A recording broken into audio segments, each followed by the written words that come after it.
Hi and welcome. My name is Allan Andersen. I'm here at the Precious Project, which has been growing since 2010 actually. And I'm here with Gil Willams, one of the original founders. And we're actually in our library right now, but we'll take you a tour through the entire project so you can see what it is that we're actually doing here. Yeah. Terrific. Thanks, Allan. And just so everyone knows, Allan has been a part of this project since its inception. And this is Mary. She is our librarian and does a wonderful job with the children. She keeps order here with all of our books and keeps things clean. So yeah, we're very happy to have Mary as a part of the team. Very good. Well, let's take a tour. Okay. So we are starting uphill. This place is actually built on the hillside of Mount Meru, which is one of the reasons why we're starting uphill, because now we can walk down as opposed to being short of breath and walking upwards. So the first thing we'll show here is, well, we have an accountant's office because we need to have that. It's a fairly large project. And so as we go by here, we're actually going to meet the two Tanzanian founders that also run now our school and our home, which we'll see. So in here, we're going to meet William, and Sarah is in here as well, that we can see. And William met Gil and Susie when we first started this, and we're part of it from the very beginning. And you can now see all the things that have actually been built here. So, welcome. Anything you want to say? Yes, hi everyone. My name is William, and I'm glad that at least you can have a look at our project and see what's going on here in Tanzania. Please, you're welcome to come and visit and come and support. Good. Thanks. So where did Gil run off? He went off here to my side. So we're going to walk down, and Gil, why don't you talk a little bit about the children's home that we have up here? We won't necessarily go up there, but you can see it in the background. How many kids do we have there now? We have 22 children residing in the home itself, and it is primarily has a girls' wing and it has a boys' wing. Kids are very, very happy there, somewhat equally distributed in girls and boys. They're very happy kids to be living here, and it's a great space for them to grow up in. Yeah, they originally, the original kids were, I think there were 7 or 9 kids back in 2010, and they were basically living in some cement blocks when you found them. So here to my right, we are actually looking at the 7th grade classroom, but we'll see the school in a little bit as we're walking down here. So one of the things we wanted to show you is that this school has been built with a lot of technology in mind.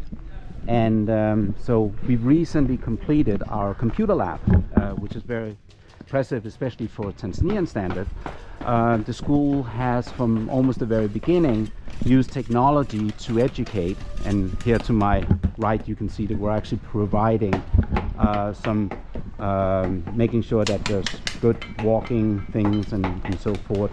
But now we're entering the computer room, if at least if the door is open, which I think it is. Yes. So recently we created this room where there are desktop computers with running Windows, and kids are being taught Excel and Word and PowerPoint. We have lots of laptops that are situated around, and I do apologize a little bit for the mess. We just received a lot of music equipment, and then here we have, you can see most of the iPads are out, but there's about 100 iPads for this school, which has roughly 340 kids or so. 347, yeah, I think is the population right now.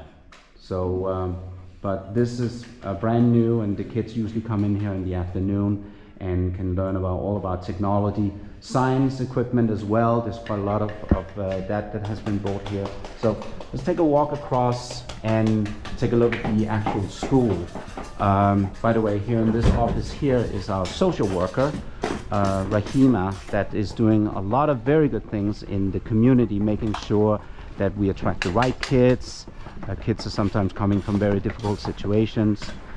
So we're trying to get that done. We have school buses, as people can see, and also if you look behind me, you can see that there are solar cells. So this is we're completely off the grid here.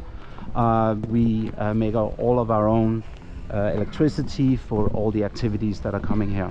Alan, I would also just like to add that in addition to being off the grid, we also farm part of the land, and it is all being done through organic farming processes. Yeah.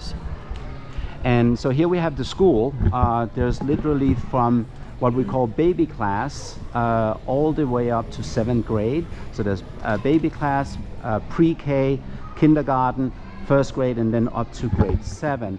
And for grade 7 and for grade 4, which is where people take the very important exams, we actually have, and we're not going to show you that, but in the background behind the solar cells, we have room and board for those classes, so they can stay here most of the time and actually prepare for the exams and so forth. And we've done quite well. What is the latest stats that we have on our school? Well, we academically, we're always in the top 10, and more recently we've been #1 in the district academically, and we know of no other primary school that had reached that status quite that quickly. Yeah. It's remarkable. The good news is we're achieving that, and of course comes along with that, we get a lot of demand for additional students that we can't accommodate simply because we are capped at our population right now. Yeah.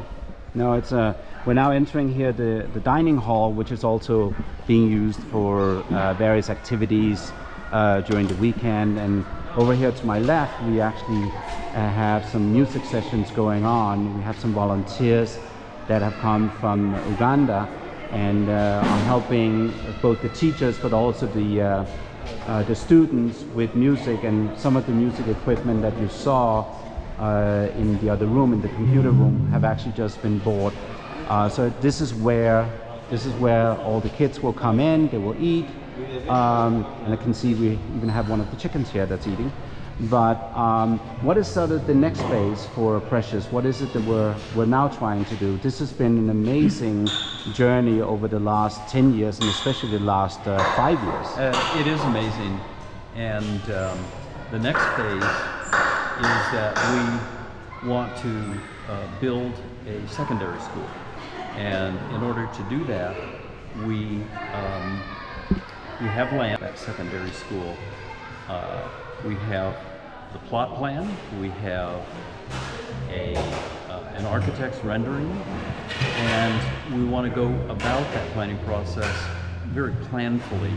There are very high regulations in Tanzania about what you have to adhere to, and yet we're very excited about the idea of having a secondary school that will then carry on the best academic achievements that we've received at the primary level.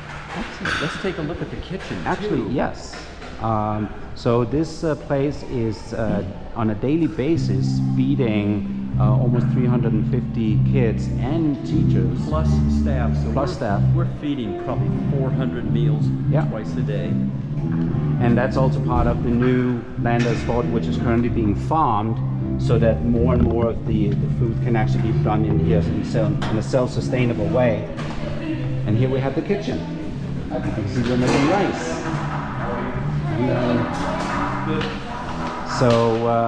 Yes, so this entire staff is helping prepare the meals for, well, it's basically lunchtime now.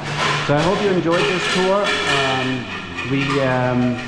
We all feel fortunate to actually come here every now and so often and see the progress that are being made. And so we hope you go visit our website.